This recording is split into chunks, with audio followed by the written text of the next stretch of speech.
बिस्मिल्लाहिर्रहमानिर्रहीम अस्सलामु अलैकुम रहमतुल्लाह। जनरल फैज़ हमीद के कोर्ट मार्शल की खबरें इस वक्त चलवाई जा रही हैं कि जनरल फैज़ हमीद का कोर्ट मार्शल शुरू कर दिया गया है। जिस वक्त ये आईएसपीआर की प्रेस रिलीज़ निकली, जिस वक्त आईएसपीआर ने ये कहा कि हम कोर्ट मार्शल की कार्रवाई करने जा रहे हैं जनरल फैज़ के ख़िलाफ़, और उसमें दो वजूहत बयान की गई। एक कहा गया कि एक टॉप सिटी का केस है, दूसरा कहा गया कि आर्मी एक्ट की वायलेशंस रिटायरमेंट के बाद की हैं जनरल फैज़ ने, जिसकी वजह से ये कोर्ट मार्शल की कार्रवाई शुरू करने जा रहे हैं। अब ये दोनों असल में वो नुकात हैं जिसके ऊपर आईएसपीआर ने रोशनी डाली, और तकरीबन को एक दो दिन बाद एक और प्रेस रिलीज़ आई। उसके अंदर कहा गया कि दो कर्नल को और दो ब्रिगेडियर को और एक कर्नल को गिरफ़्तार किया गया है, पकड़ा गया है, हिरासत में लिया गया है। भाई इतनी सी बात है। ये टोटल कहानी और मामला और वाक़या आईएसपीआर ने जो रिपोर्ट किया, आईएसपीआर की जानिब से सामने आया, ये टोटल दो चीज़ों के ऊपर मबनी है। इसके अलावा कोई बात नहीं की गई, इसके अलावा कोई इशू बयान नहीं किया गया, इसके अंदर कोई कहानी बयान नहीं की गई, इसके अलावा कोई चीज़ सामने नहीं रखी गई। लेकिन नून लीग वाले, आप ये देखें, नून लीग वाले इस वक्त छलांगे मार रहे हैं, ज़मीन व आसमान के कलापे मिला रहे हैं, दौड़े लगा रहे हैं, और सुबह शाम प्रेस कॉन्फ्रेंस कर रहे हैं, और बीच में से अपना ही फ़ायदा निकाल रहे हैं कि देखें जी, हमारी जो हुकूमत को निकाला गया 2017 में, वो साबित हो गई, ये साजिश थी। वो उसके पीछे जनरल फैज़ और इमरान खान था, उसके पीछे चीफ जस्टिस उस वक्त का साकिब निसार था, उसके पीछे जनरल शुजा पाशा था, जनरल ज़हीरुल इस्लाम था। इस तरह से इन्होंने पूरा एक बयानिया, पूरा एक कहानी फिल्म चला दी है, और कहा है कि ये सारे लोग इसमें मुलविस थे और मामलात वहाँ तक ले जाने की ज़रूरत है।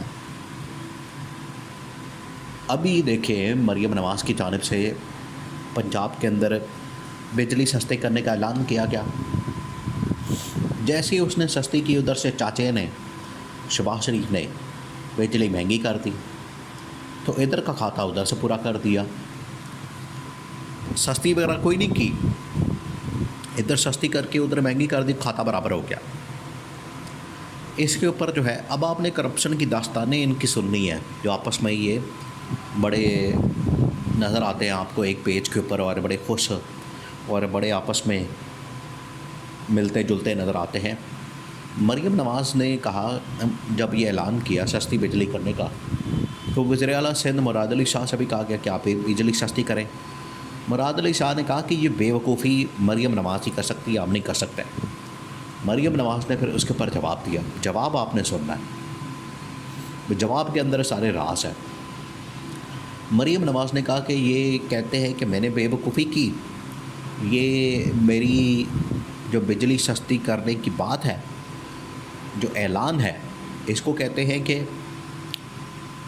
इसको हमने बेवकूफ़ी की है, मुराद अली शाह के कहने के मुताबिक।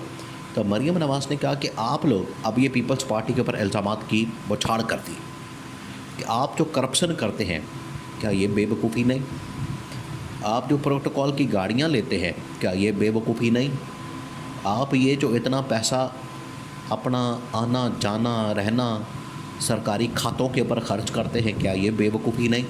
अब ये मरीम नवाज़ ने पीपल्स पार्टी का कच्चा चट्टा खोल दिया है, और ये पीपल्स पार्टी इनका कच्चा चट्टा खोल रही है।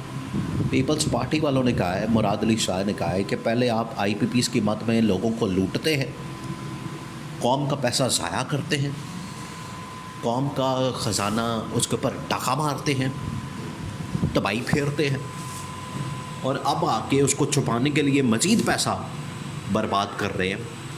ये ड्रामे बंद करें। इससे आप अंदाज़ा कर सकते हैं कि मुल्क के अंदर तबाही और बर्बादी, मुल्क के अंदर जो इस वक्त आपको महंगाई, बेरोज़गारी, करप्शन और लूटमार, ये जो सारा आपको नज़र आ रहा है, इसके पीछे ये दोनों शरीफ ख़ानदान और जरदारी ख़ानदान है, दोनों ने एक दूसरे का कच्चा चट्टा खोल दिया। लो सांभो इनके इत्तेहाद को, खुद ही एक दूसरे के दुश्मन है। ये जो इत्तेहाद का ड्रामा करते हैं, आपस में इत्तेहादी होने का, ये इनकी जानिब से जो ड्रामा किया जाता है, ये सिर्फ एक फ़िल्म चलाई जाती है अवाम को बेवकूफ़ बनाने के लिए इनकी जानिब से। इसके अलावा इसके अंदर कोई हकीकत नहीं है और ये दोनों एक दूसरे के कच्चा चट्टा खोल के सामने बैठे हुए हैं। तो इससे आगे और क्या रह जाता है। तो ये जो आज बातें कर रहे हैं, जनरल फैज़ का एहतसाब कि जनरल बाजवा का एहतसाब, साकिब निसार का एहतसाब, फ़लाने का एहतसाब, फ़लाने का एहतसाब। और भाई पहले अपने घर के तो मंजी के नीचे टांग फेरो, अपने घर का तो एहतसाब करो, अपने घर को तो ठीक करो। जो लुट मारा तुम लोगों ने मचाया हुआ है, जो मुल्क के अंदर तबाही वगैरह बर्बादी फेरी हुई है, जो मुल्क के अंदर तुम लोगों ने बड़ा खर्क किया हुआ है, एक लूट मार कर रहा है, दूसरा लूट मार कर रहा है, दोनों एक दूसरे की लूट मार को इन लोगों ने एक्सपोज करके रख दिया। ये है इनकी असल हकीकत। तो आवाम को तो पता लग चुका है, आवाम तो जान चुकी। आवाम ने तो 8 फरवरी को इनके मुंह पर मारे वोट। जब इनको डंडा दिया, वोट से रिजेक्ट किया, तो इनको पता चल गया, लेकिन बेशर्मों की तरह, ढीठों की तरह बैठे हुए हैं। अब इस्टेब्लिशमेंट के ऊपर, अदलिया के ऊपर हमला कर दिया है कि पहले आपस में लड़े हैं। ये लड़ाई झगड़ा तो इनका पुराना, इनकी आदत है।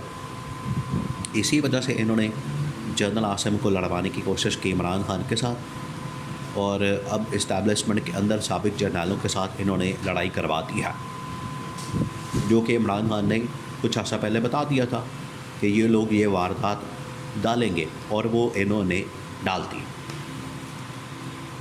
अब इसके पीछे क्या रह जाता है? क्या ये लोग करेंगे? ये बताएंगे कि मुल्क का एहतसाब कैसे करना है, या ये बताएंगे कि मुल्क के अंदर एहतसाब कैसे होता है? इमरान खान जो इनका एहतसाब कर रहा था, बिल्कुल ठीक कर रहा था, बिल्कुल ठीक कर रहा था। और इनको क्योंकि अब नज़र आ गया था कि हमारा जो एहतसाब शुरू हुआ है, हमारी जो मंजी के नीचे डांग फेरी जा रही है, हम नहीं बचने वाले।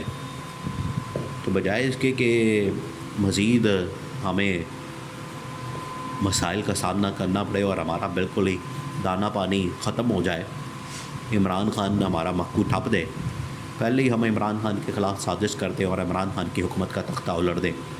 फिर ये इन्होंने कार्रवाई की है, फिर ये इन्होंने सारा कुछ किया है। अदरवाइज़ इनके पास तो कुछ बचा ही नहीं था, इनके पास तो कुछ था ही नहीं। ये है असल कहानी। तो ये जो एहतसाब की बातें करते फिर रहे हैं, इनका एहतसाब, इनकी लूट मार, इनके जो ख़जाने के ऊपर डाके मारने के कच्चे चट्टे, वो आपस में ख़ुद इन्होंने खोल दिए।